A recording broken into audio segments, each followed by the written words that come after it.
Alkisah pada suatu saat di sebuah negeri di Timur Tengah sana, seorang saudagar yang sangat kaya raya tengah mengadakan perjalanan bersama kafilahnya. Di antara debu dan bebatuan, derik kereta diselingi dengus kuda terdengar bergantian. Sesekali terdengar lecutan cambuk sais di udara.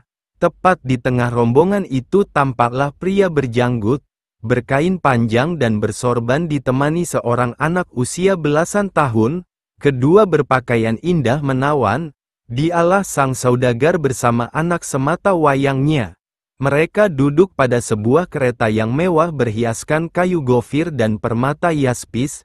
Semerbak harum bau mur tersebar di mana-mana. Sungguh kereta yang mahal. Iring-iringan barang, orang dan hewan yang panjang itu berjalan perlahan. Dalam kawalan ketat para pengawal, rombongan itu bergerak terus hingga pada suatu saat mereka berada di sebuah tanah lapang berpasir. Bebatuan tampak diletakkan teratur di beberapa tempat. Pemandangan ini menarik bagi sang anak, sehingga ia merasa perlu untuk bertanya pada ayahnya. "Bapa, mengapa tampak olehku bebatuan dengan teratur tersebar di sekitar daerah ini? Apakah gerangan semua itu?" "Baik pengamatanmu, anakku," jawab ayahnya, "bagi orang biasa itu hanyalah batu. Tetapi bagi mereka yang memiliki hikmat, semua itu akan tampak berbeda." "Apakah yang dilihat oleh kaum cerdik cendekia itu, Bapa?" tanya anaknya kembali. "Mereka akan melihat itu sebagai mutiara hikmat yang tersebar. Memang hikmat berseru-seru di pinggir jalan, mengundang orang untuk singgah. Tetapi sedikit dari kita yang menggubris ajakan itu. Apakah Bapa akan menjelaskan perkara itu padaku?" "Tentu buah hatiku," sahut sang saudagar sambil mengelus kepala anaknya. "Dahulu, ketika aku masih belia, hal ini pun menjadi pertanyaan di hatiku. Dan kakekmu menerangkan perkara yang sama. Seperti saat ini aku menjelaskan kepadamu. Pandanglah batu-batu itu dengan seksama. Di balik batu itu ada sebuah kehidupan. Masing-masing batu yang tampak olehmu sebenarnya sedang menindih sebuah biji pohon ara. Tidakkah benih pohon ara itu akan mati karena tertindih batu sebesar itu, Bapa?" "Tidak anakku. Sepintas lalu memang batu itu tampak sebagai beban yang akan mematikan benih pohon ara. Tetapi justru batu yang besar itulah yang membuat pohon ara itu sanggup bertahan hidup dan berkembang sebesar yang kau lihat di tepi jalan kemarin. Bilakah hal itu terjadi, Bapa? Batu yang besar itu sengaja diletakkan oleh penanamnya menindih benih pohon ara. Mereka melakukan itu sehingga benih itu tersembunyi terhadap hembusan angin dan dari mata segala hewan. Sampai beberapa waktu kemudian benih itu akan berakar, semakin banyak dan semakin kuat. Walau tidak tampak kehidupan di atas permukaannya, tetapi di bawah, akarnya terus menjalar. Setelah dirasa cukup barulah tunasnya akan muncul perlahan. Pohon ara itu akan tumbuh semakin besar dan kuat hingga akhirnya akan sanggup menggulingkan batu yang menindihnya. Demikianlah pohon ara itu hidup. Dan hampir di setiap pohon ara akan kau temui sebuah batu, seolah menjadi peringatan bahwa batu yang pernah menindih benih pohon ara itu tidak akan membinasakannya.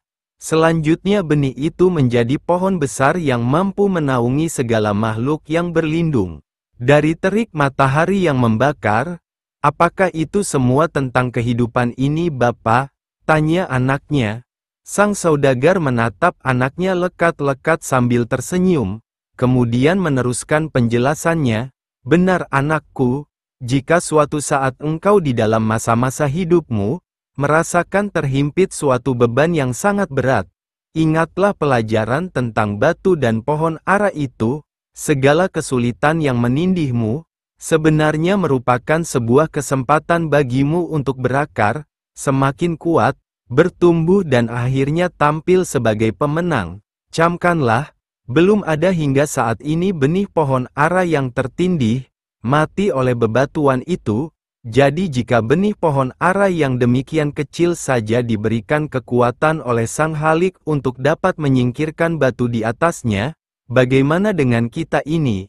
Zat yang Maha Perkasa itu bahkan sudah menanamkan keilahiannya pada diri-diri kita, dan menjadikan kita, manusia ini jauh melebihi segala makhluk di muka bumi ini. Perhatikanlah kata-kata ini anakku, pahatkan pada loloh batu hatimu, sehingga engkau menjadi bijak dan tidak dipermainkan oleh hidup ini, karena memang kita ditakdirkan menjadi tuan atas hidup kita. Suatu hari seorang yogis, ahli yoga, dan seorang pendeta bersekongkol ingin memperdaya iman Abu Nawas dalam sebuah pengembaraan. Setelah semua rencana siap disusun, mereka berangkat menemui Abu Nawas di kediamannya. Ketika mereka datang, Abu Nawas sedang melakukan salat 2 rakaat. Setelah dipersilahkan masuk oleh istri Abu Nawas, mereka masuk dan menunggu sambil berbincang-bincang santai. Seusai salat, Abu Nawas menyambut mereka. Abu Nawas dan para tamunya bercakap-cakap sejenak. Mulailah mereka menyampaikan maksud mereka. Wahai Abu Nawas, kami berdua sebenarnya ingin mengajak engkau melakukan pengembaraan suci. Kalau engkau tidak keberatan, bergabunglah bersama kami, kata ahli yoga, dengan senang hati. Lalu kapan rencananya? Tanya Abu Nawas polos. Besok pagi, kata pendeta. Baiklah, kalau begitu kita bertemu di warung teh besok, kata Abu Nawas menyanggupi. Hari berikutnya mereka bertemu di warung teh. Setelah semua berkumpul, mereka pun mulai berangkat. Di tengah perjalanan mereka mulai diserang rasa lapar. Akan tetapi mereka tidak punya apa-apa untuk dimakan, dan sesuai kesepakatan sebelumnya mereka juga tidak boleh sarapan sebelum berangkat. Karena dari awal mereka memang sudah sepakat untuk tidak membawa bekal. Maka satu-satunya cara untuk menghilangkan rasa lapar adalah dengan mencari derma. Hai Abu Nawas, bagaimana kalau engkau saja yang mengumpulkan derma guna membeli makanan untuk kita bertiga? Karena kami akan mengadakan kebaktian, kata pendeta. Tanpa banyak bicara, Abu Nawas berangkat mencari dan mengumpulkan derma dari rumah satu ke rumah lain. Setelah derma terkumpul, Abu Nawas membeli makanan yang cukup untuk 3 orang. Abu Nawas kembali ke pendeta dan ahli yoga dengan membawa makanan. Karena sudah tidak sanggup menahan rasa lapar, Abu Nawas berkata, "Mari segera kita bagi makanan ini sekarang juga." "Jangan sekarang, kami sedang berpuasa," kata ahli yoga. "Tetapi aku hanya menginginkan bagianku saja, sedangkan bagian kalian terserah pada kalian," kata Abu Nawas menawarkan jalan keluar. "Aku tidak setuju. Kita harus seiring seirama dalam berbuat apapun," kata pendeta. "Betul, aku pun tidak setuju karena waktu makanku besok pagi. Besok pagi aku baru akan berbuka," kata ahli yoga. "Bukankah aku yang engkau jadikan alat pencari derma, dan derma itu sekarang telah kutukar dengan makanan ini? Sekarang kalian tidak mengizinkan aku mengambil bagian sendiri. Padahal aku sudah sangat lapar dan lelah demi kalian. Kenapa kalian tidak menghargai itu?" kata Abu Nawas mulai merasa jengkel.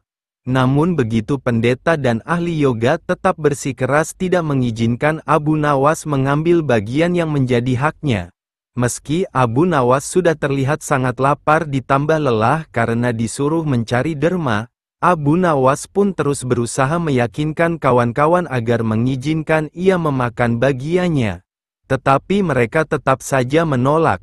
Abu Nawas benar-benar merasa jengkel dan marah. Namun Abu Nawas tidak memperlihatkan sedikit pun kejengkelan dan kemarahannya. "Bagaimana kalau kita mengadakan perjanjian?" kata pendeta kepada Abu Nawas. "Perjanjian apa?" tanya Abu Nawas. "Kita adakan lomba. Barang siapa di antara kita bermimpi paling indah, maka ia akan mendapat bagian yang terbanyak, yang kedua lebih sedikit, dan yang terburuk akan mendapat paling sedikit." Pendeta itu menjelaskan. Abu Nawas setuju, tidak memberi komentar apa-apa. Ia sudah tahu jika itu memang akal bulus yang sudah mereka rencanakan untuk menjebaknya, dan yang jelas mereka pasti tidak akan mengakui tentang kehebatan mimpi Abu Nawas nantinya. Oleh sebab itu ia pun mulai memikirkan jalan keluarnya. Hari pun mulai malam, embun mulai turun ke bumi. Pendeta dan ahli yoga mengantuk dan tidur. Karena perut lapar, Abu Nawas tidak bisa tidur. Lah hanya berpura-pura tidur. Setelah merasa yakin kawan-kawan sudah terlelap, Abu Nawas menghampiri makanan yang sudah dibeli tadi. Tanpa berpikir dua kali, Abu Nawas langsung melahap habis bersama makanan bagian kawan-kawan hingga tidak tersisa sedikit pun. Setelah merasa kekenyangan, Abu Nawas baru bisa tidur. Keesokan hari mereka bangun hampir bersamaan. Ahli yoga dengan wajah berseri-seri langsung bercerita. Tadi malam aku bermimpi memasuki sebuah taman yang mirip sekali dengan nirvana. Aku merasakan kenikmatan yang belum pernah kurasakan sebelumnya dalam hidup ini. Pendeta mengatakan bahwa mimpi ahli yoga benar-benar menakjubkan, betul-betul luar biasa. Kemudian giliran pendeta menceritakan mimpinya, aku seolah-olah menembus ruang dan waktu, dan ternyata memang benar. Aku secara tidak sengaja berhasil menyusup ke masa silam di mana pendiri agamaku hidup. Aku bertemu dengan beliau dan yang lebih membahagiakan adalah aku diberkatinya. Ahli yoga juga memuji-muji kehebatan mimpi pendeta. Abu Nawas hanya diam. Lah bahkan tidak merasa tertarik sedikit pun. Karena Abu Nawas belum juga buka mulut. Pendeta dai ahli yoga mulai tidak sabar. Mereka pun menanyakan mimpi yang dialami Abu Nawas. Abu Nawas pun mulai bercerita. Kalian tentu tahu Nabi Daud alaihi salam, beliau adalah seorang nabi yang ahli berpuasa. Tadi malam aku bermimpi berbincang-bincang dengan beliau.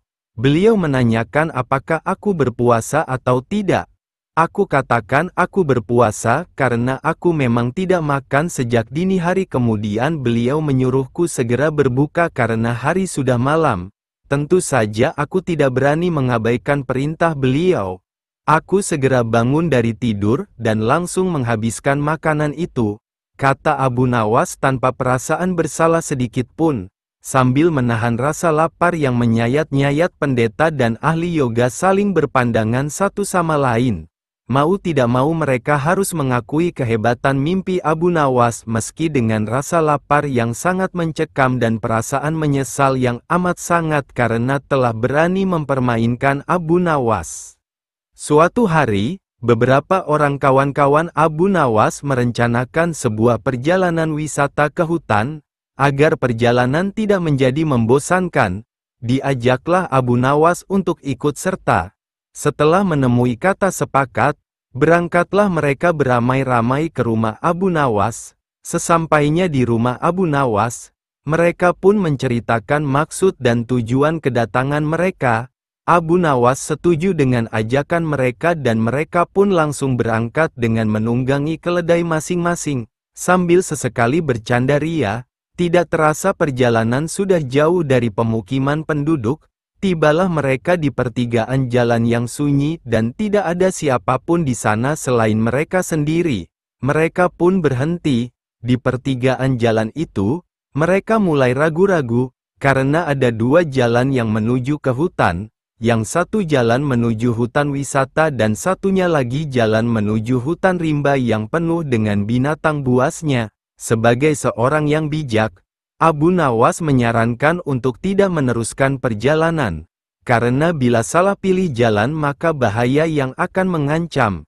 Tetapi salah seorang dari mereka tiba-tiba berkata, "Aku mempunyai dua orang sahabat yang tinggal dekat semak-semak sebelah sana. Mereka adalah saudara kembar identik, tidak ada seorang pun yang bisa membedakan keduanya karena rupa mereka begitu mirip.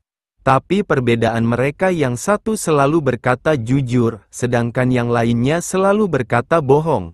Dan mereka adalah orang-orang aneh karena mereka hanya mau menjawab satu pertanyaan saja. Apakah engkau bisa mengenali salah satu dari mereka yang selalu berkata benar?"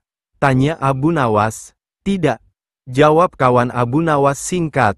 "Baiklah kalau begitu kita beristirahat sejenak," usul Abu Nawas. Mereka pun beristirahat sambil menyantap bekal yang sudah disediakan. Seusai makan mereka berangkat menuju ke rumah yang dihuni dua orang kembar bersaudara itu. Setelah pintu dibuka, maka keluarlah salah seorang dari dua orang kembar bersaudara itu. "Maaf, aku sangat sibuk hari ini. Engkau hanya boleh mengajukan satu pertanyaan saja, tidak boleh lebih," katanya. Kemudian Abu Nawas menghampiri orang itu dan berbisik. Orang itu pun juga menjawab dengan cara berbisik pula kepada Abu Nawas. Abu Nawas mengucapkan terima kasih dan segera mohon diri. "Hutan yang kita tuju melewati jalan sebelah kanan," kata Abu Nawas mantap kepada kawan-kawan. "Bagaimana kau bisa memutuskan harus menempuh jalan sebelah kanan, sedangkan kita tidak tahu apakah orang yang kita tanya itu orang yang selalu berkata benar atau yang selalu berkata bohong?" Tanya salah seorang dari mereka. "Karena orang yang kutanya menunjukkan jalan yang sebelah kiri," kata Abu Nawas. Karena masih belum mengerti juga, maka Abu Nawas menjelaskan, "Tadi aku bertanya, apa yang akan dikatakan saudaramu bila aku bertanya jalan yang mana yang menuju hutan yang indah? Bila jalan yang benar itu sebelah kanan dan bila orang itu kebetulan yang selalu berkata benar maka ia akan menjawab, jalan sebelah kiri, karena ia tahu saudara kembarnya akan mengatakan jalan sebelah kiri sebab saudara kembarnya selalu berbohong. Bila orang itu kebetulan yang selalu berkata bohong, maka ia akan menjawab, jalan sebelah kiri, karena ia tahu saudara kembarnya akan mengatakan jalan sebelah kiri sebab saudara kembarnya selalu berkata benar." Mendengar penjelasan Abu Nawas, barulah kawan-kawan mengerti. Mereka pun segera berangkat menuju hutan wisata tujuan mereka. Pada suatu masa di negeri Persia hiduplah seorang lelaki bernama Abdul Hamid Al-Harizmi.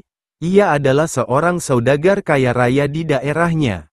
Namun sayang, ia belum dikarunia seorang pun anak meski sudah beberapa tahun menikah. Sepanjang hari dalam ibadahnya Abdul Hamid senantiasa berdoa kepada Tuhan agar dikaruniai seorang anak, hingga pada suatu hari dalam doanya ia bernazar akan menyembelih seekor kambing yang memiliki tanduk sebesar jengkal manusia. Tanpa diduga, Allah SWT mengabulkan doanya. Suatu hari, istrinya yang bernama Zazariyah berteriak sambil memeluknya dan berkata, "Wahai suamiku, ternyata Allah Subhanahu wa Ta'ala sudah mengabulkan doa kita selama ini. Aku sedang hamil," kata istrinya. Mendengar perkataan istrinya, Abdul Hamid merasa sangat bahagia. Hari berganti minggu, minggu berganti bulan hingga tibalah waktu istri Abdul Hamid melahirkan. Istri Abdul Hamid melahirkan seorang anak laki-laki. Beberapa hari selanjutnya keluarga Abdul Hamid larut dalam kebahagiaan karena baru dikaruniai seorang putra, hingga ia terikat akan nazar yang pernah ia ucapkan dalam sebuah doa. Sejak teringat akan nazar itu, maka bergegaslah Abdul Hamid mencari seekor kambing yang memiliki tanduk sebesar jengkal manusia.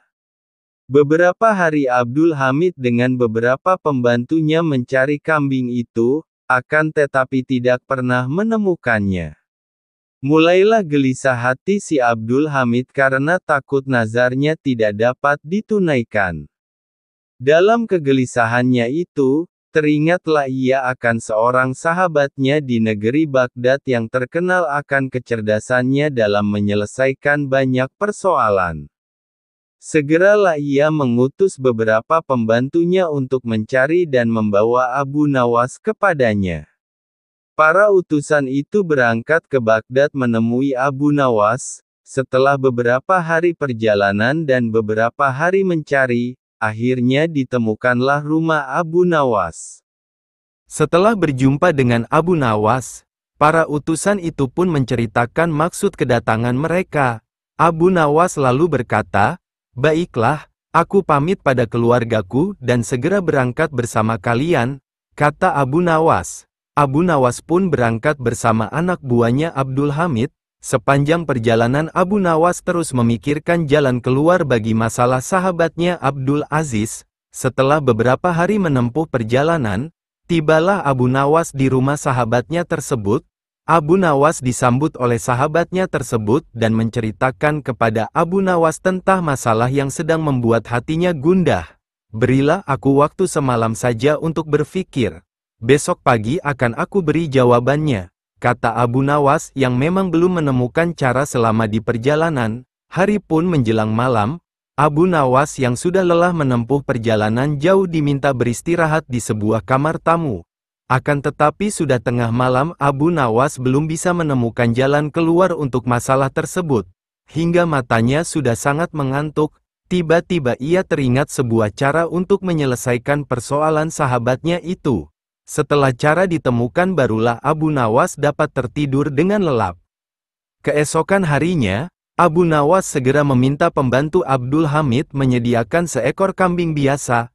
Abu Nawas merencanakan sebuah kejutan untuk sahabatnya itu. Setelah kambing disediakan, Abu Nawas kemudian memanggil sahabatnya Abdul Hamid beserta istrinya. Abu Nawas kemudian berkata, "Wahai sahabatku, aku sudah menemukan kambing yang kau cari-cari selama ini, dan engkau dapat menunaikan nazarmu dengan segera menyembelih kambing ini." Kata Abu Nawas. Abdul Hamid kaget dan bingung ketika melihat kambing yang dimaksud Abu Nawas. Ia kemudian berkata, "Wahai Abu Nawas, bukankah itu kambing biasa dan sama seperti kambing lainnya? Kambing ini tidak memiliki tanduk sebesar jengkal manusia," kata sahabatnya dengan wajah lesu dan perasaan ragu. Mendengar perkataan sahabatnya itu, Abu Nawas kemudian memintanya untuk membawa bayi laki-lakinya yang baru lahir itu kepada Abu Nawas. Setelah menerima anak bayi laki-laki itu, Abu Nawas kemudian berkata, "Wahai sahabatku, lihatlah bukankah tanduk kambing ini sebesar jengkal manusia?" Kata Abu Nawas seraya meletakkan jengkal anak bayi itu pada tanduk kambing dan memperlihatkan pada Abdul Hamid beserta istrinya. Melihat itu, barulah Abdul Hamid dan istrinya mengerti. Mereka sangat lega dan gembira karena telah berhasil menunaikan nazar mereka. Mereka pun akhirnya sangat berterima kasih kepada Abu Nawas karena telah membantu mereka melewati persoalan rumit yang mereka hadapi. Suatu hari, Baginda Raja terlihat gusar tak menentu seakan menyimpan amarah. Beberapa saat kemudian, ia memerintahkan beberapa pengawal untuk menjemput Abu Nawas dan dihadapkan padanya. Abu Nawas pun segera memenuhi panggilan sang raja. Setelah sampai di istana ia langsung menghadap Baginda. Tanpa basa-basi Baginda langsung berkata, "Wahai Abu Nawas, aku ingin sekali melihat harimau berjenggot, dan tugasmu adalah menghadirkannya di hadapanku."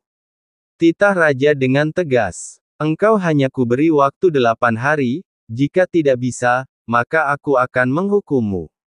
Tambah sang raja, "Baiklah yang mulia, hamba akan melaksanakan perintah Baginda," jawab Abu Nawas. Setelah menerima perintah Baginda, Abu Nawas pamit mohon diri untuk meninggalkan istana.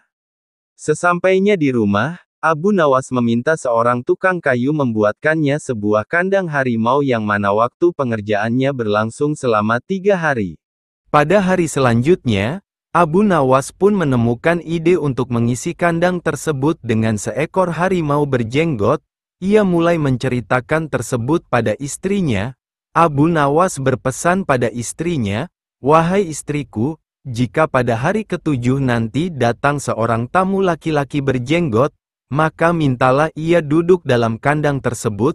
Pesan Abu Nawas. Sampailah pada hari ke-7, ketika hari sudah menjelang siang, Abu Nawas berangkat menuju sebuah musala yang sedikit jauh dari kampungnya untuk menunaikan salat zuhur berjamaah. Selesai salat, Abu Nawas tidak segera beranjak dari tempat duduknya.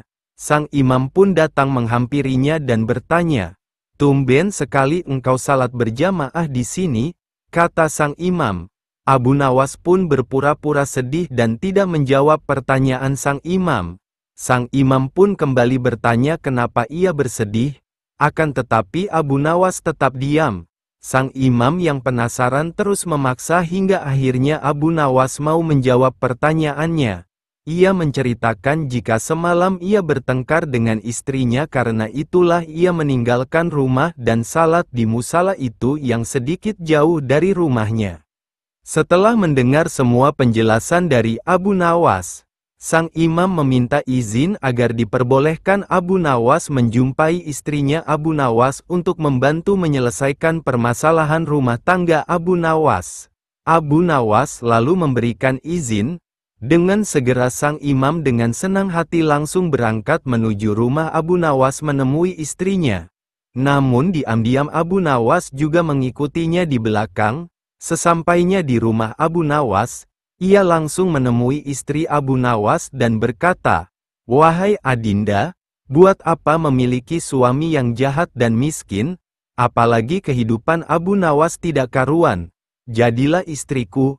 Kamu pasti akan lebih bahagia dan tidak kekurangan apapun." Ujar sang imam penuh harap.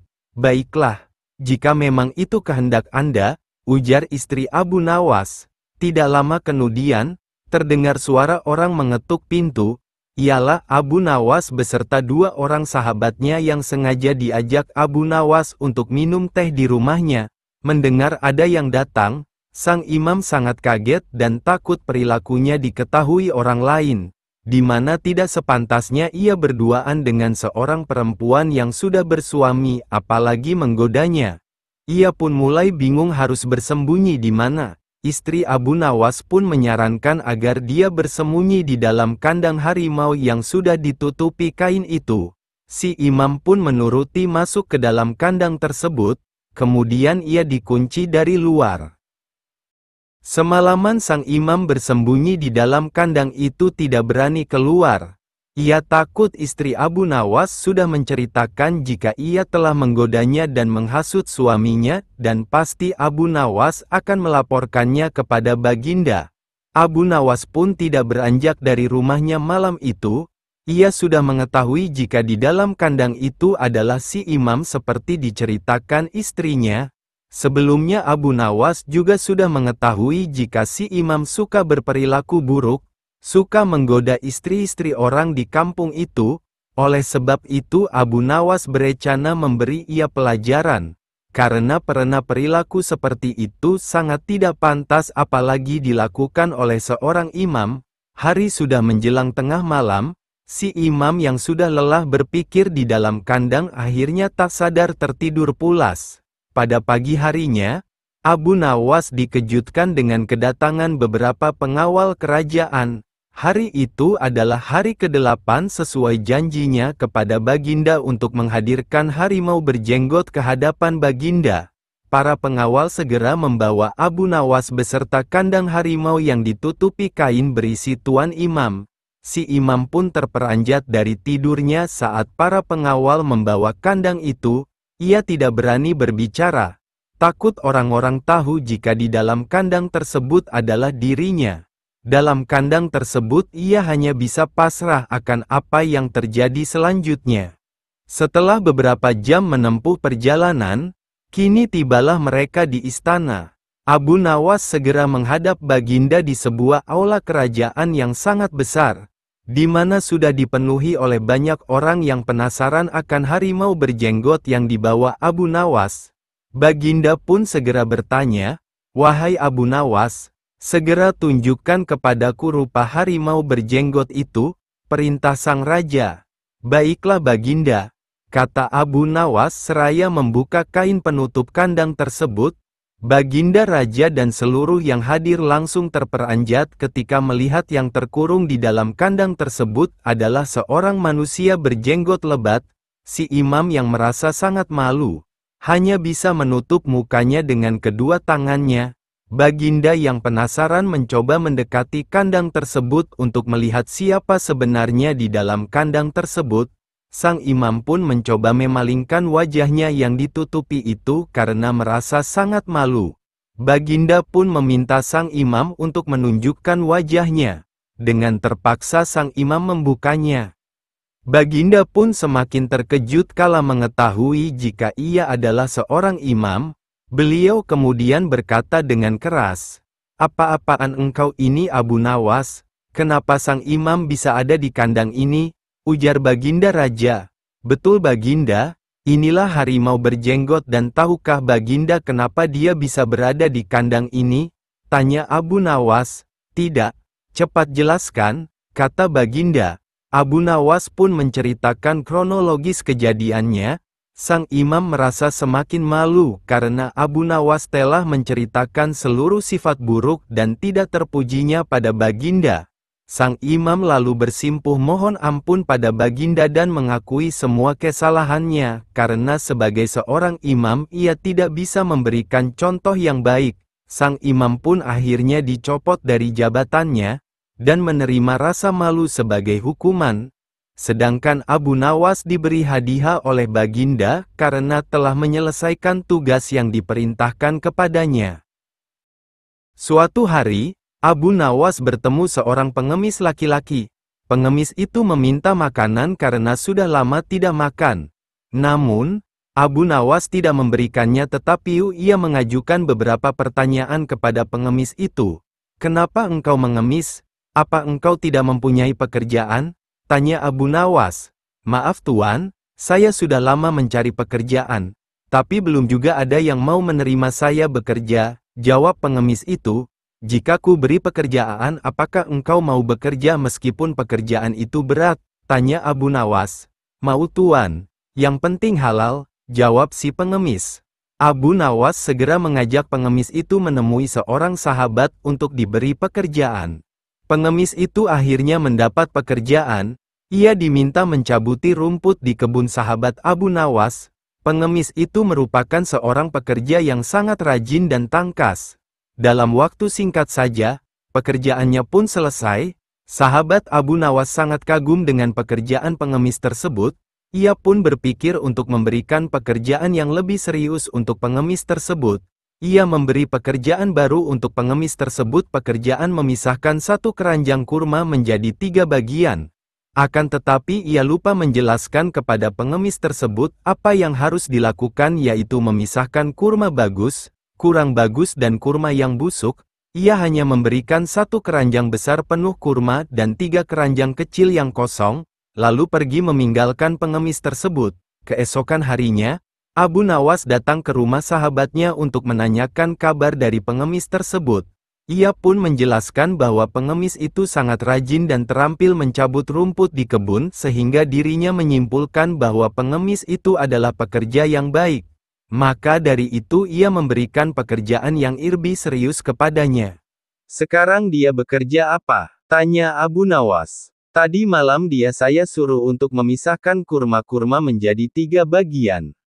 Mari kita ke sana untuk melihatnya, tentu sudah selesai pekerjaannya itu.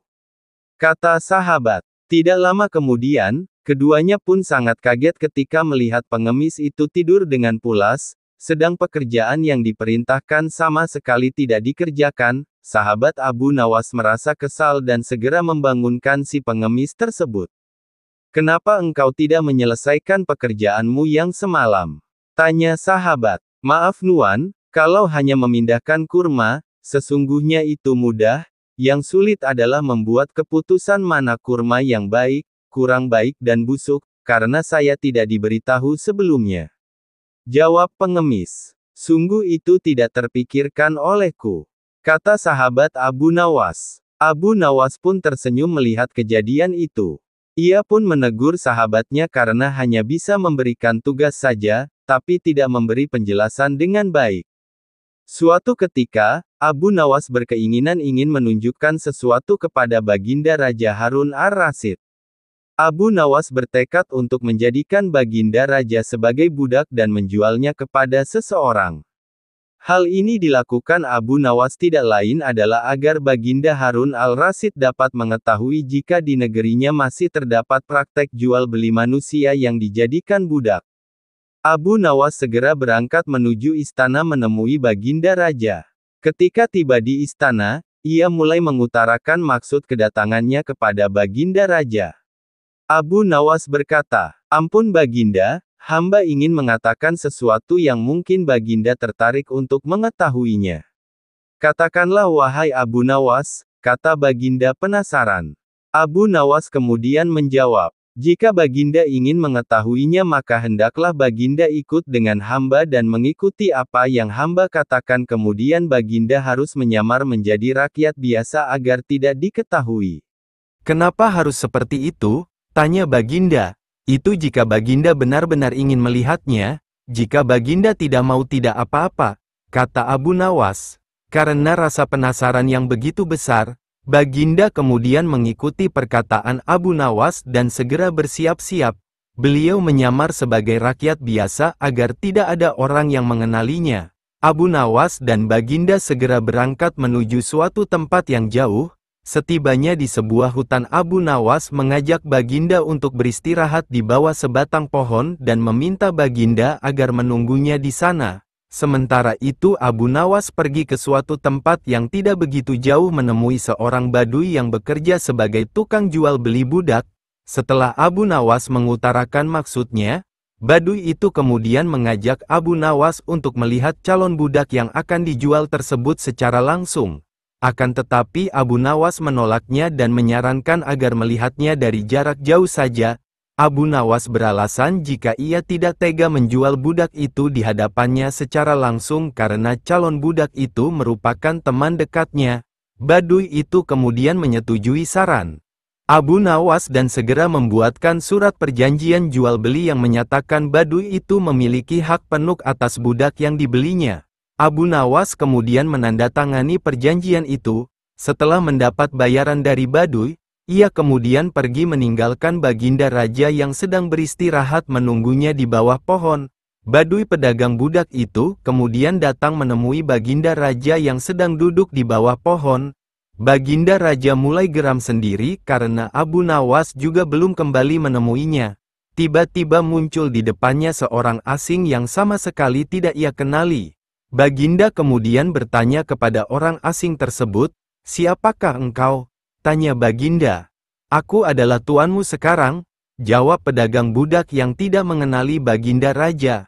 Baginda Raja kaget mendengar jawabannya. Kemudian kembali bertanya, "Apa yang engkau katakan dan apa tujuanmu mengatakan seperti itu?" Tanya Baginda dengan marah. Badui pedagang budak tersebut kemudian menjawab dengan kasar, "Seseorang yang bernama Abu Nawas telah menjualmu kepadaku dan ia telah menandatangani surat kuasa penuhku atas engkau." Baginda pun kaget mendengarnya, kemudian berkata, "Apa, Abu Nawas telah menjualku kepadamu?" "Iya, kenapa?" jawab pedagang budak geram. "Apakah kamu tidak mengenal siapa aku?" tanya Baginda. "Aku tidak perlu tahu, yang jelas aku sudah membelimu dan sekarang engkau telah menjadi budakku," jawab badui itu. Si badui pedagang budak yang sudah sangat geram, kemudian menyeret Baginda Raja karena terlalu banyak bicara dan membawa ke tempatnya untuk dipersiapkan dan dijual kembali. Ketika sampai di rumah, badui tersebut memberikan Baginda sebilah kapak dan memerintahkan Baginda untuk membelah kayu yang sudah menumpuk di belakang rumahnya. Dengan hati kesal Baginda Raja mulai mengerjakan perintah badui tersebut dalam terik matahari. Namun Baginda Raja tidak mengetahui cara membelah kayu dan memegang kapak dengan benar seperti yang dilakukan orang biasa. Melihat keadaan itu, badui tersebut kemudian memarahi Baginda Raja, "Dasar budak bodoh, bagaimana bisa pekerjaan semudah itu tidak bisa engkau lakukan? Menyesal aku membelimu," kata badui itu marah. Badui itu kemudian memberikan contoh cara memegang kapak dan membelah kayu yang benar kepada Baginda Raja.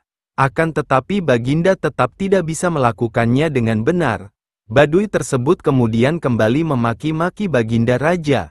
Karena sudah tidak tahan dengan makian si badui, dengan nada marah Baginda Raja kemudian mengatakan kepada si badui, "Hai badui, aku sudah tidak sanggup melakukan ini," kata Baginda.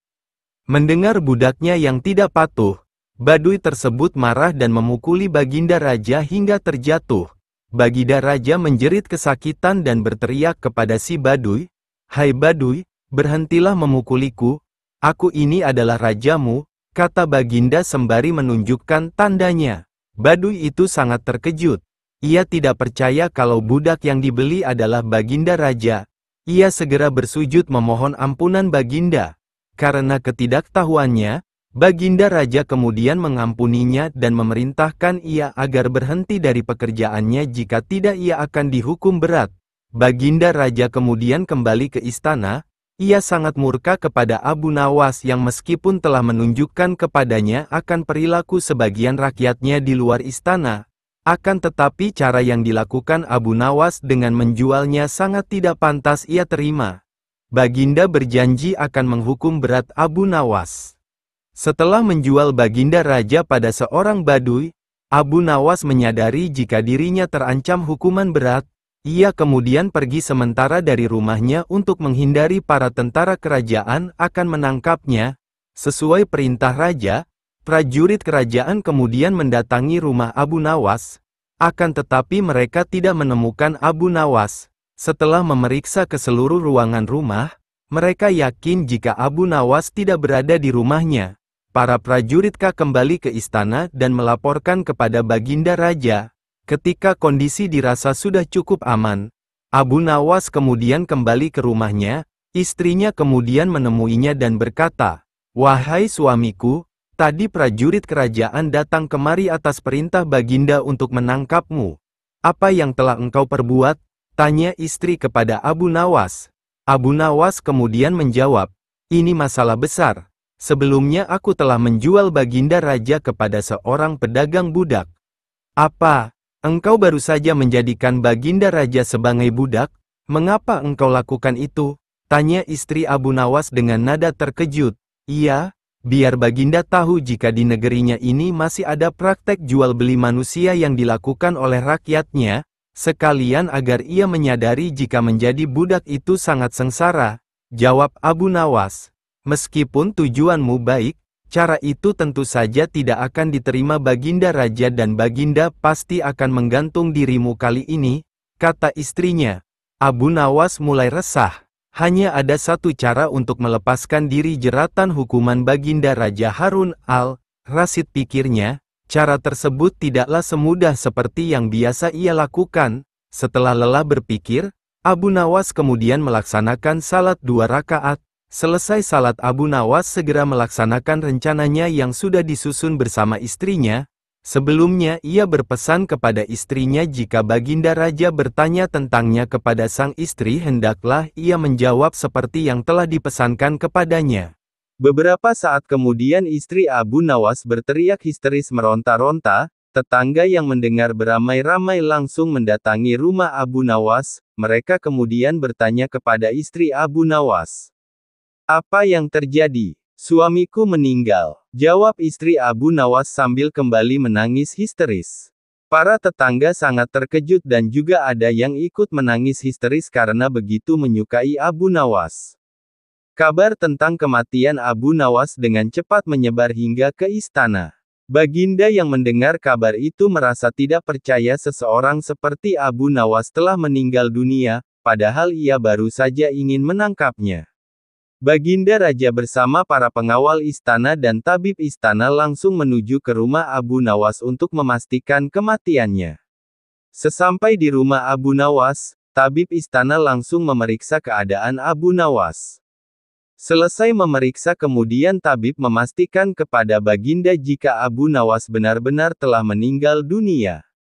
Baginda Raja kemudian menangis terseduh-seduh setelah mendengar penjelasan tabib dan melihat tubuh Abu Nawas yang terbujur kaku.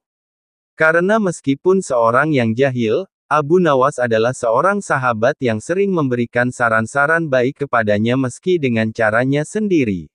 Baginda kemudian bertanya kepada istri Abu Nawas, "Adakah pesan terakhir Abu Nawas untukku?" "Ada Baginda. Suami hamba berpesan agar Baginda Sudi kiranya dapat mengampuni segala dosa dan kesalahannya yang telah ia lakukan kepada Baginda dunia dan akhirat. Ia juga berpesan jika Baginda benar-benar tulus memaafkannya hendaklah Sudi kiranya rakyat yang menjadi saksi." Jawab istri Abu Nawas, "Jika itu permintaan Abu Nawas, maka akan aku penuhi dengan baik." Kata Baginda menyanggupi. Setelah dimandikan dan dikafani, jasad Abu Nawas yang telah dikerendakan kemudian dibawa ke sebuah lapangan yang besar yang dihadiri oleh rakyat yang banyak. Ketika sampai di sana, Baginda Raja kemudian berpidato di hadapan rakyatnya. Wahai rakyatku, hari ini aku mengumumkan kepada kalian semua, bahwasanya aku telah mengampuni dunia akhirat semua dosa yang telah diperbuat Abu Nawas kepadaku. Dari janjiku ini kalian semualah yang menjadi akan saksinya, kata Baginda di hadapan rakyatnya. Baginda kemudian bertanya kepada istri Abu Nawas, adakah pesan terakhir Abu Nawas untukku?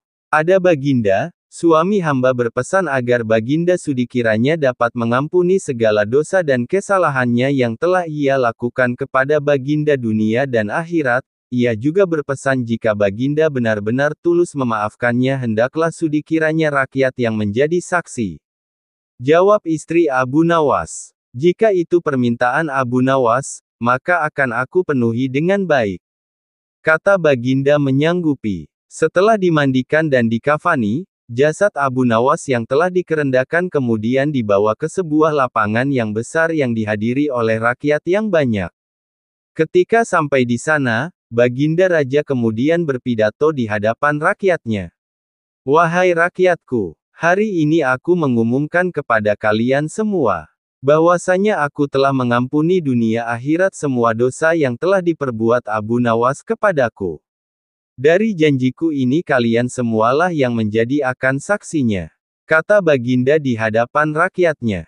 Setelah Baginda selesai berpidato, tiba-tiba dari dalam kerenda terdengar suara orang berteriak mengucapkan kata, Alhamdulillah. Sontak, orang-orang yang berada di sana berlari kocar-kacir ketakutan. Apalagi setelah berucap, Abu Nawas yang dinyatakan telah mati kemudian bangkit kembali dari dalam kerenda. Abu Nawas kemudian langsung berjalan melompat-lompat mendekati Baginda Raja dengan tubuhnya yang masih terbalut kain kafan. Baginda Raja merasa ketakutan dan berkata dengan nada yang bergetar kepada Abu Nawas, bukankah engkau sudah mati, dan apakah engkau hidup lagi? Tanya Baginda dengan nada ketakutan. Hamba masih hidup Baginda dan tidak jadi mati tuanku. Terima kasih karena Baginda telah memaafkan semua kesalahan hamba pada Baginda. Kata Abu Nawas tersenyum, jadi kau tidak mati? Tanya Baginda kembali. Abu Nawas menggelengkan kepalanya. Kurang hajar, kau berani mempermainkanku. Ilmu apa yang engkau pakai? Tanya Baginda dengan kesal tapi penasaran. Ini adalah ilmu yang hamba dapatkan dari seorang maha guru hamba. Jawab Abu Nawas. Ajarkan ilmu itu kepadaku, pinta Baginda.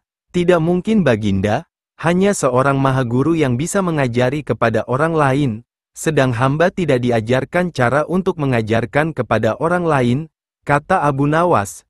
Baiklah jika engkau tidak mau mengajari, aku akan mencari maha guru itu dan belajar kepadanya. Kata Baginda, sungguh disayangkan sekali wahai Baginda, maha guru itu sudah benar-benar meninggal dunia, tidak sepertiku yang bisa hidup lagi. Kata Abu Nawas, dasar kau Abu Nawas, gerutu Baginda kesal. Setelah itu Baginda dan semua orang yang hadir membubarkan diri. Abu Nawas kembali ke rumahnya dan hidup tenang terhindar dari hukuman berat Baginda. Pada zaman dahulu orang berpikir dengan cara yang amat sederhana. Dan karena kesederhanaan berpikir ini seorang pencuri yang telah berhasil menggondol 100 keping lebih uang emas milik seorang saudagar kaya tidak sudi menyerah. Hakim telah berusaha keras dengan berbagai cara tetapi tidak berhasil menemukan pencurinya. Karena merasa putus asa pemilik harta itu mengumumkan kepada siapa saja yang telah mencuri harta miliknya merelakan separuh dari jumlah uang emas itu menjadi milik sang pencuri bila sang pencuri bersedia mengembalikannya. Tetapi pencuri itu malah tidak berani menampakkan bayangannya. Kini kasus itu semakin rumit tanpa penyelesaian yang jelas. Maksud baik saudagar kaya itu tidak mendapat tanggapan-tanggapan yang sepantasnya dari sang pencuri.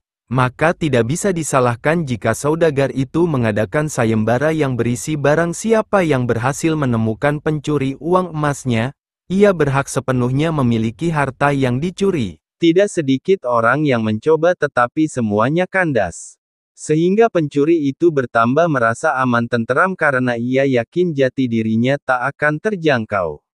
Yang lebih menjengkelkan adalah ia berpura-pura mengikuti sayembara. Tidak berlebihan bila dikatakan bahwa menghadapi orang seperti ini bagaikan menghadapi jin. Mereka tahu kita, sedang kita tidak. Seorang penduduk berkata kepada hakim tersebut. Mengapa Tuan Hakim tidak minta bantuan Abu Nawas saja? Bukankah Abu Nawas sedang tidak ada di tempat? Kata hakim itu balik bertanya. Kemana dia? Tanya orang itu. Ke Damaskus, jawab hakim. Untuk keperluan apa? Orang itu ingin tahu. Memenuhi undangan pangeran negeri itu, kata hakim. Kapan ia kembali? Tanya orang itu lagi. Mungkin 2 hari lagi, jawab hakim. Kini harapan tertumpu sepenuhnya di atas pundak Abu Nawas. Pencuri yang selama ini merasa aman sekarang menjadi resah dan tertekan. Ia merencanakan meninggalkan kampung halaman dengan membawa serta uang emas hasil curiannya.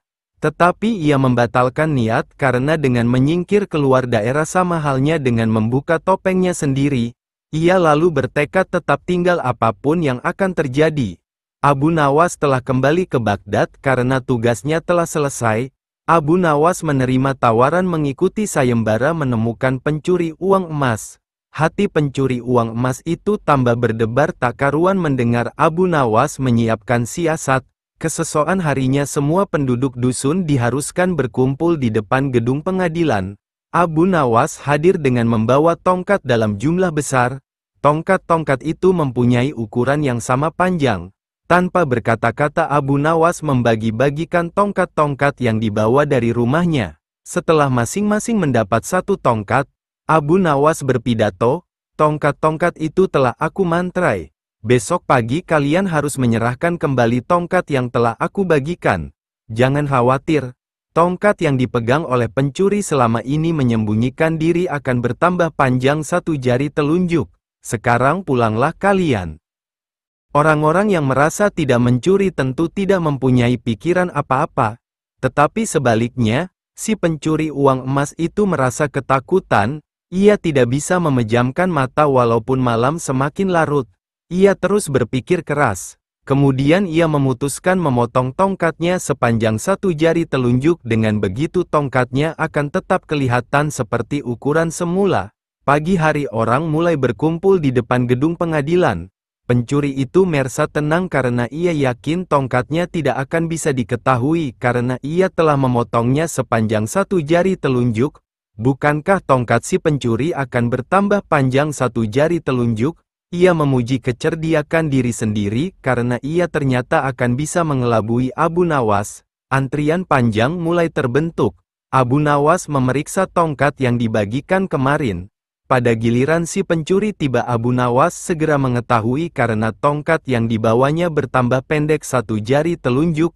Abu Nawas tahu pencuri itu pasti melakukan pemotongan pada tongkatnya karena ia takut tongkatnya bertambah panjang. Pencuri itu diadili dan dihukum sesuai dengan kesalahannya. 100 keping lebih uang emas kini berpindah ke tangan Abu Nawas. Tetapi Abu Nawas tetap bijaksana. Sebagian dari hadiah itu diserahkan kembali kepada keluarga si pencuri, sebagian lagi untuk orang-orang miskin dan sisanya untuk keluarga Abu Nawas sendiri.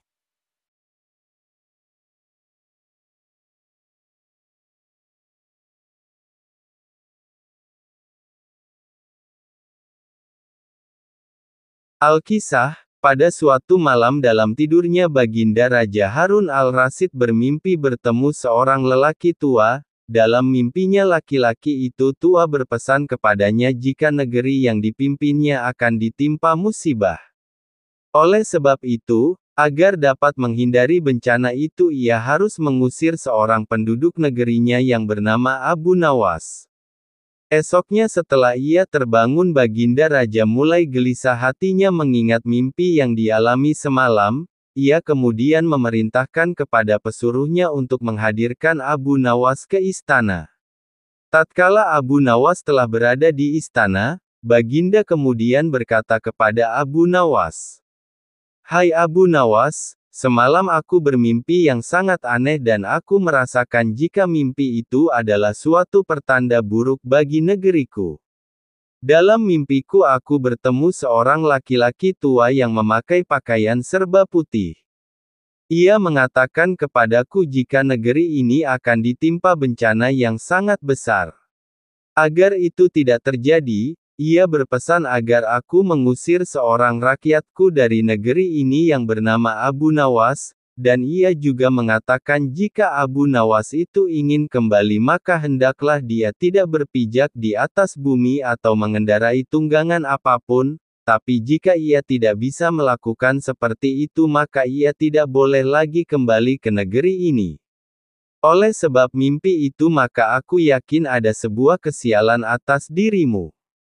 Maka aku memutuskan untuk mengusirmu dari negeri ini, kata Baginda. Dengan perasaan yang berkecamuk setelah mendengarkan perintah Baginda Raja atas pengusiran dirinya, Abu Nawas kemudian meninggalkan istana dan kembali ke rumah.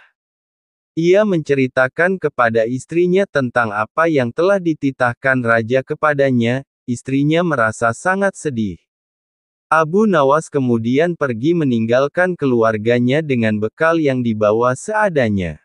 Ketika dalam perjalanan ia terus memohon kepada Tuhan agar diberi petunjuk, ia pun terus memutar otaknya agar dapat keluar dari masalah itu. Abu Nawas terus berjalan tanpa tujuan yang pasti hingga ia berada di sebuah negeri.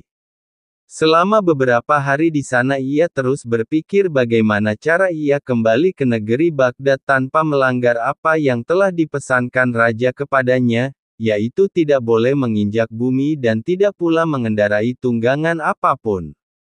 Bukan Abu Nawas namanya jika ia memiliki keputusasaan. Abu Nawas tidak berputus asa atas apa yang telah menimpanya. Meskipun alasan yang membuat ia diusir sama sekali tidak masuk akal, ia menerimanya dengan ikhlas, selalu berdoa kepada Allah dan berpikir untuk bisa keluar dari setiap masalah yang menimpanya. Tibalah pada suatu hari ia merasa rindu berat kepada keluarganya di negeri Baghdad, namun ia belum menemukan cara untuk kembali. Hingga pada suatu hari lain tiba-tiba dia menemukan sebuah cara yang sangat masuk akal dan tidak membuatnya melanggar perintah raja. Setelah ia menemukan cara tersebut, Abu Nawas segera mempersiapkan segala sesuatu dan bersiap-siap untuk kembali ke kampung halamannya. Kabar kembalinya Abu Nawas mulai tersebar dalam negeri hingga ke telinga Baginda. Rakyat menyambut gembira kepulangan Abu Nawas karena kecintaan akan dirinya. Baginda Raja juga ikut senang. Tapi dalam suasana yang berbeda. Jika rakyat senang karena mereka menyukai Abu Nawas, Baginda Raja senang karena kali ini ia dapat leluasa memberi hukuman kepada Abu Nawas. Baginda berpikir pasti mustahil Abu Nawas dapat kembali tanpa berpijak pada bumi atau menunggangi sesuatu. Tibalah Abu Nawas di istana dan menghadap Baginda Raja. Kehadirannya di istana membuat Baginda Raja sangat kaget ketika melihat Abu Nawas bergelantungan mengikat dirinya di bawah seekor keledai. Dan kemudian Abu Nawas berkata kepada Baginda Raja, "Wahai Baginda Raja, bukankah engkau telah mengusirku dari negeri ini, dan melarangku kembali dengan berjalan memijak bumi dan tidak pula boleh menunggang apapun? Maka oleh sebab itu aku telah kembali dengan tidak memijak pada bumi dan tidak pula menunggung apapun, kecuali aku bergelantungan di bawah perut keledai." Melihat tingkah pola dan alasan yang diberikan Abu Nawas, Baginda Raja pun merasa masuk akal dan sangat memuaskan beliau. Akhirnya Abu Nawas bisa kembali ke keluarganya dan terbebas dari hukuman Baginda Raja.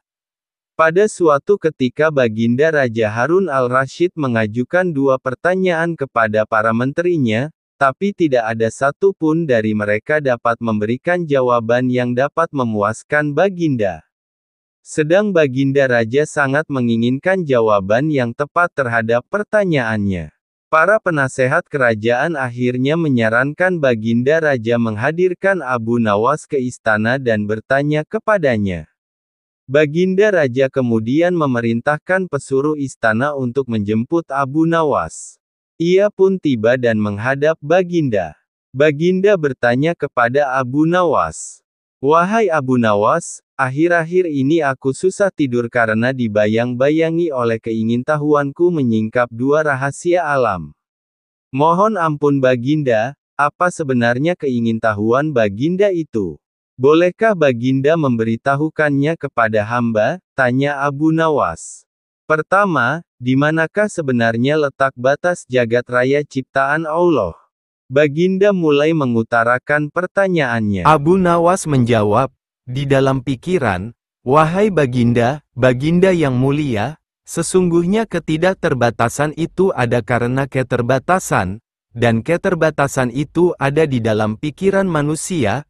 Oleh sebab itu, kita tidak akan mengetahui di mana letak batas jagat raya ciptaan Allah, karena sesuatu dengan keterbatasan tidak dapat melampaui ketidakterbatasan. Mendengar penjelasan Abu Nawas, Baginda Raja merasa puas dan kembali mengajukan pertanyaan kedua. Wahai Abu Nawas, manakah jumlahnya yang lebih banyak antara ikan-ikan di laut dengan bintang-bintang di langit? Tanya Baginda. Lebih banyak ikan-ikan di laut ya Baginda. Jawab Abu Nawas. Apa alasannya engkau mengatakan begitu? Wahai Abu Nawas, tanya Baginda kembali. Abu Nawas kemudian menjawab, mohon maaf Baginda yang mulia. Bukankah setiap hari kita menangkap ikan di laut bahkan dalam jumlah yang sangat besar? Tapi ikan-ikan itu tetap saja tidak berkurang. Sedang bintang-bintang di langit juga berjumlah banyak. Tapi kita tidak pernah melihatnya rontok dan tetap pada tempatnya. Maka dengan telah terjawabnya kedua pertanyaan Baginda Raja itu, hilanglah rasa penasarannya. Abu Nawas kemudian diberikan hadiah atas jasanya. Pada suatu hari yang tenang tatkala Abu Nawas sedang tidak di rumahnya, datanglah beberapa orang pekerja yang diutus oleh Baginda Raja Harun al-Rasyid ke rumah Abu Nawas. Mereka berkata kepada istri Abu Nawas bahwa Baginda Raja semalam bermimpi jika di bawah rumah Abu Nawas terkubur harta terpendam yang tidak ternilai harganya. Oleh sebab itu Baginda Raja memerintahkan kepada mereka untuk membongkar rumah Abu Nawas dan menggali tanahnya. Istri Abu Nawas berusaha sekuat tenaga untuk menghentikan para pekerja Baginda Raja tersebut, tetapi mereka mengacuhkannya dan terus menggali hingga dalam. Setelah siap menggali, mereka sama sekali tidak menemukan apa-apa kemudian kembali ke istana dengan meninggalkan lubang yang dalam di rumah Abu Nawas. Ketika Abu Nawas kembali ke rumah, alangkah kagetnya ia mendapati rumahnya yang telah hancur dan ada lubang besar di dalamnya. Istrinya pun menemui Abu Nawas menghidangkan makanan untuknya dan menceritakan apa yang telah terjadi pada rumah mereka. Abu Nawas tertunduk sedih mendengar cerita istrinya. Ia seketika kehilangan nafsu makannya. Tidak habis pikir Baginda Raja tega memberi perintah semena-mena untuk menghancurkan rumahnya yang merupakan tempat dia dan keluarganya berteduh dan berkumpul menghabiskan waktu bersama. Ia semakin bertambah sakit hati karena Baginda Raja tidak meminta maaf kepadanya dan tidak pula mengganti semua kerugian atas perusakan paksa yang dilakukan pekerja istana. Semalaman Abu Nawas tidak bisa tidur dan juga makan makanan yang telah dihidangkan istrinya. Dia terus memikirkan bagaimana caranya ia dapat membalas perbuatan Baginda Raja yang telah semena-mena padanya. Pagi pun tiba, tapi dia juga belum menemukan satupun ide yang bisa digunakan. Makanan yang dihidangkan istrinya juga tidak dimakan, sehingga makanan itu menjadi basi. Maka datanglah lalat-lalat hinggap di makanannya. Abu Nawas kemudian memperhatikan lalat-lalat itu dan dengan tiba-tiba terbesitlah di dalam kepalanya sebuah ide. Ia tertawa gembira karena telah mendapatkan cara membalas perlakuan raja. Abu Nawas kemudian memanggil istrinya, tolong bawakan kepadaku sebatang besi dan sehelai kain untuk membungkus makanan. Wahai suamiku, untuk apa engkau meminta itu? Tanya sang istri keheranan. Aku ingin membalas perbuatan Baginda Raja kepada kita. Jawab Abu Nawas. Ia kemudian membungkus makanannya dan segera pergi ke istana menemui Baginda Raja dengan membawa makanan yang telah dibungkus beserta lalat-lalat yang hinggap di dalamnya. Juga sebuah besi pemukul. Ia kemudian menemui Baginda Raja yang kebetulan sedang bersama para menterinya seraya membungkuk memberi hormat. Abu Nawas berkata kepada Baginda, "Ampun tuanku, kedatangan hamba ke sini adalah untuk meminta keadilan untuk hamba dari tamu-tamu tak diundang yang datang ke rumah hamba dan tanpa seizin telah memakan makanan hamba." "Wahai Abu Nawas, siapakah gerangan tamu-tamu yang tak diundang itu?" tanya Baginda. Abu Nawas kemudian menjawab sambil membuka bungkusan makanannya. "Lalat-lalat ini ya Baginda, hamba ingin mendapatkan keadilan dari Baginda atas perlakuan lalat-lalat ini kepada hamba, karena sebagai pemimpin negeri ini kepada Baginda lah hamba meminta keadilan." Baginda Raja kemudian kembali bertanya, "Wahai Abu Nawas, keadilan seperti apa yang engkau inginkan dariku?" "Hamba ingin Baginda Raja memberikan sebuah izin tertulis untuk hamba, supaya hamba diberi kuasa untuk menghukum lalat-lalat ini kapanpun dan dimanapun hamba berada," jawab Abu Nawas. Baginda Raja merasa bingung terhadap permintaan Abu Nawas yang sangat aneh, namun demi keadilan untuk rakyatnya ia pun dengan terpaksa membuat sebuah surat kuasa yang memuat tentang pemberian izin kepada Abu Nawas untuk menghukum lalat-lalat kapanpun dan dimanapun ia hinggap dan tidak ada seorang pun yang boleh melarangnya. Setelah mendapatkan surat kuasa dari Baginda Raja, Abu Nawas tersenyum.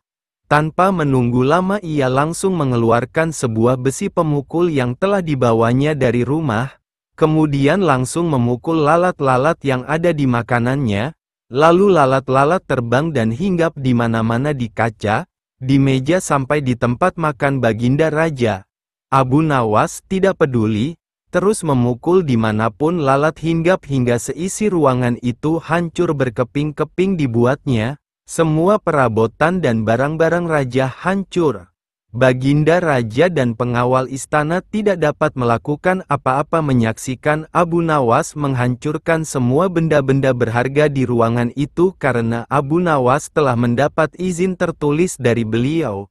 Baginda sadar dan merasa malu kepada menteri-menterinya tentang apa yang telah dilakukan kepada rumah Abu Nawas dan keluarganya tanpa meminta maaf dan mengganti rugi. Setelah puas memporak-porandakan seisi ruangan Baginda Raja, Abu Nawas kemudian kembali ke rumah dan menceritakan kepada istrinya apa yang telah ia lakukan ketika menghadap Baginda Raja. Suatu hari ketika Abu Nawas menghabiskan waktunya di rumah tiba-tiba datang 3 orang pengawal istana ke rumahnya. Ketiga pengawal itu menemui Abu Nawas dan berkata jika mereka diperintahkan Baginda Raja untuk berak di tempat tidur Abu Nawas. Sontak Abu Nawas sangat marah mendengar penuturan mereka, tetapi ia tidak dapat mengelak dari perintah Baginda Raja. Abu Nawas kemudian berkata, "Jika itu adalah perintah Baginda, maka laksanakanlah jika kalian merasa mampu melaksanakannya." Kata Abu Nawas, "Tentu saja kami mampu melaksanakannya," jawab ketiga pengawal itu dengan enteng. Para pengawal tersebut segera naik ke tempat tidur Abu Nawas, kemudian bersiap-siap melaksanakan rencana kotor mereka. Abu Nawas meninggalkan kamarnya, dan kemudian kembali dengan membawa sebuah tongkat pemukul. Ketika mereka hendak melepaskan pakaian tiba-tiba Abu Nawas muncul dan berkata kepada mereka, "Kalian ke sini karena ingin melaksanakan perintah Baginda Raja?" "Betul," jawab pengawal serentak. "Jika begitu, aku akan mengawasi kalian," kata Abu Nawas. "Baginda Raja hanya memerintahkan kalian untuk berak di tempat tidurku, akan tetapi tidak mengatakan kalian harus kencing juga. Oleh sebab itu, jika kalian kencing aku akan memukul pantat kalian dan akan melaporkan kepada Baginda bahwa kalian tidak bisa menjalankan perintah," lanjut Abu Nawas. Mendengar perkataan Abu Nawas, wajah mereka menjadi ragu dan saling memandang satu sama lain. Para pengawal itu kemudian berkata kepada Abu Nawas, "Jika begitu, Kami tidak akan sanggup menjalankan perintah Baginda Raja. Para pengawal kemudian membatalkan niatnya untuk berak di tempat tidur Abu Nawas. Kemudian datanglah seorang kepercayaan Baginda Raja menemui Abu Nawas. Ia berkata kepada Abu Nawas, "Wahai Abu Nawas, aku sudah tahu apa yang terjadi antara engkau dan ketiga pengawal ini.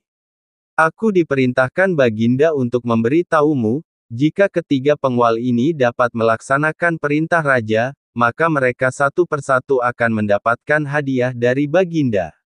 Tetapi jika mereka tidak berhasil, maka hadiah mereka akan jatuh ke tanganmu semuanya dan engkau boleh menghukum para pengawal ini." Abu Nawas langsung tersenyum mendengar penjelasan pesuruh Baginda Raja. Ia langsung memukul pantat ketiga orang itu, para pengawal itu berteriak meminta ampun. Abu Nawas kemudian menuju istana untuk mengambil hadiahnya. Di sana Baginda Raja memang telah menunggunya karena ia yakin bahwa Abu Nawas bukanlah orang yang mudah dikalahkan akal pikirannya.